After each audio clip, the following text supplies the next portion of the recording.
Assalamualaikum warahmatullahi wabarakatuh. Bagaimana kabarnya anak-anak hari ini?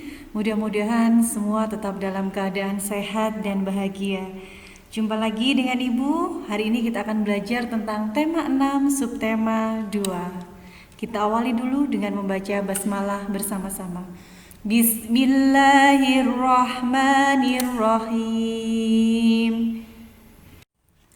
Pada pertemuan kali ini kita akan belajar tentang muatan IPA.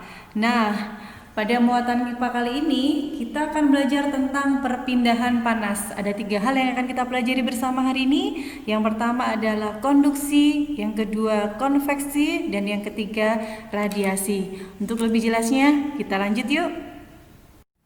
Yang pertama adalah konduksi. Konduksi adalah perpindahan panas melalui zat padat yang tidak ikut mengalami perpindahan.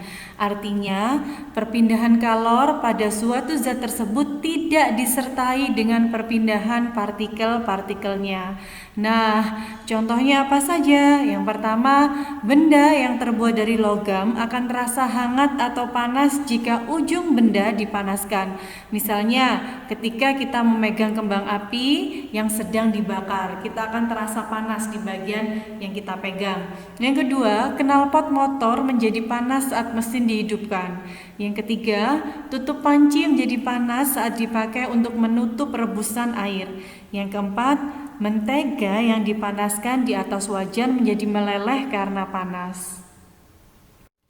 Yang kedua adalah konveksi. Konveksi adalah perpindahan panas melalui aliran yang zat perantaranya ikut berpindah. Jika partikel berpindah dan mengakibatkan kalor merambat, terjadilah konveksi. Nah, konveksi terjadi pada zat cair dan gas atau udara atau angin. Contohnya yang pertama adalah gerakan naik dan turunnya air ketika dipanaskan. Yang kedua, gerakan naik dan turunnya kacang hijau, kedelai, dan benda lainnya ketika dipanaskan di dalam air. Yang ketiga, terjadinya angin darat dan angin laut. Yang keempat, gerakan pada balon udara. Dan yang kelima, asap cerobong pabrik yang membumbung tinggi. Perpindahan kalor yang ketiga adalah radiasi. Nah, radiasi adalah perpindahan kalor tanpa zat perantara. Radiasi biasanya disertai oleh cahaya. Contoh radiasi yang pertama adalah panas matahari sampai ke bumi walau melalui ruang hampa. Yang kedua, tubuh terasa hangat ketika berada di dekat sumber api. Yang ketiga, menetaskan telur unggas dengan lampu.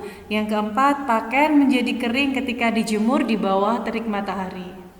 Nah, ini visualisasi yang mudah untuk dimengerti terkait dengan konduksi, konveksi, dan radiasi.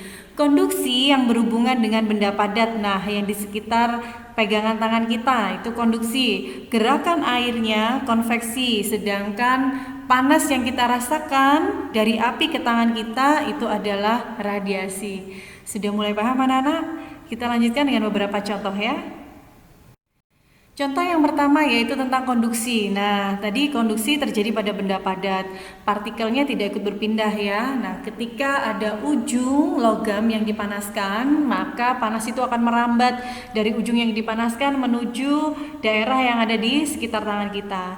Begitu juga dengan gambar yang kedua, ketika kita membuat teh panas ya atau minuman panas, kita mengaduknya dengan sendok logam, kemudian sendoknya kita tinggal di dalam air tersebut, maka lama-kelamaan sendok itu ujung sendok akan menjadi panas. Begitu juga dengan setrika, karena dipanaskan bagian logamnya akan menjadi panas. Itu contoh sedikit daripada konduksi.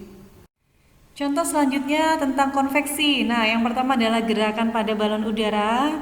Yang kedua itu contohnya ketika kita merebus air atau merebus sayur, merebus apapun yang menggunakan air. Nah, itu menggunakan perpindahan kalor konveksi. Yang ketiga ada gerakan terjadinya angin darat dan angin laut. Itu juga sama bagian dari contoh konveksi.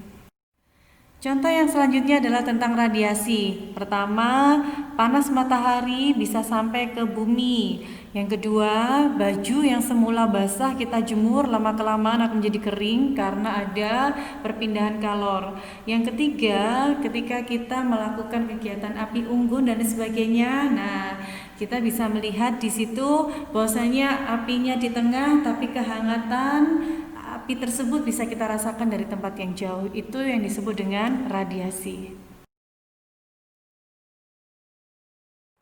Alhamdulillahirabbil alamin. Terima kasih anak-anak. Pelajaran kita pada hari ini telah usai. Mudah-mudahan apa yang sudah kita pelajari bersama senantiasa teriring ridho Allah Subhanahu wa taala.